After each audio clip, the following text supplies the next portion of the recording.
Hello, Earthlings. This is kind of a different type of video where I show you a song that's kind of a work in progress for me. Uh, Maybe that sense had more words than was necessary.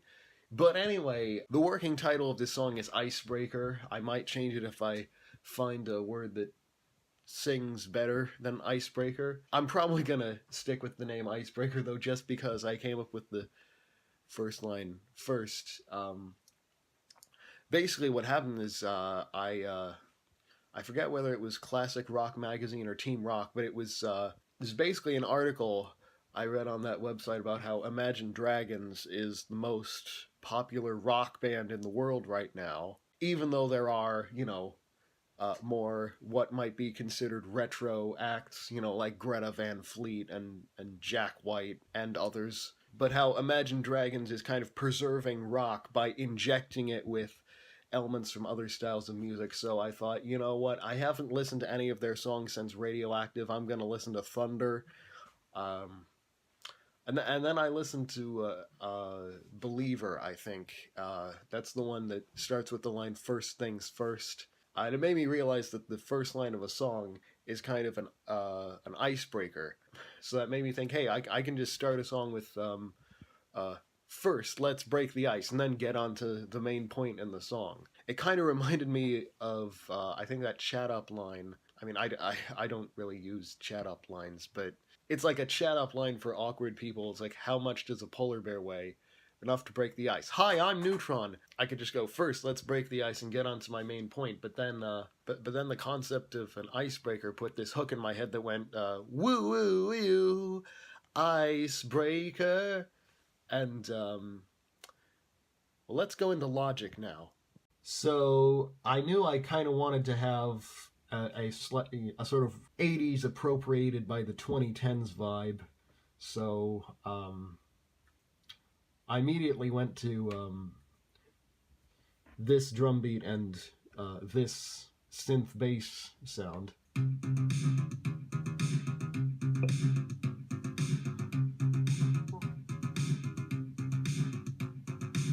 Isn't that just so 80s? I think the drum beat is identical to the one in Running Up That Hill by Kate Bush, but, obviously with a more busy bass line.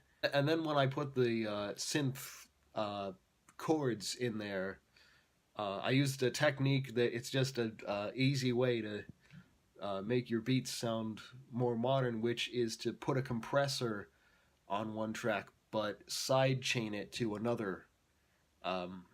So basically, without the compressor, the synth sounds like this.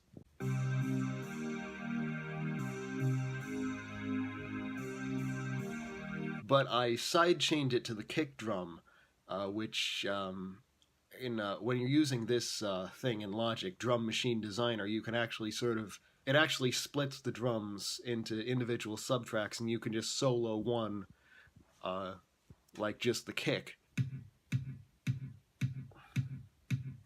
So I put a compressor on the synth, but I sidechained it to the kick, so that basically every time the kick goes, the volume ducks down, because it's reacting to the kick, but it's affecting to the synth.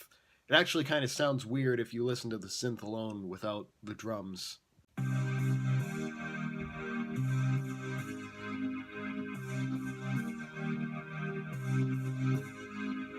But if you put the drums back in, you don't actually hear it anymore.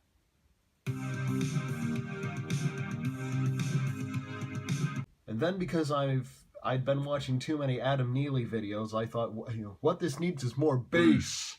So I put in this slap bass thing, which is like this.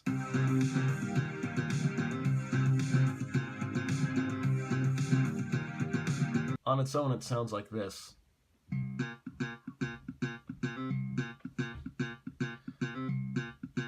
We'll just bring in the other stuff.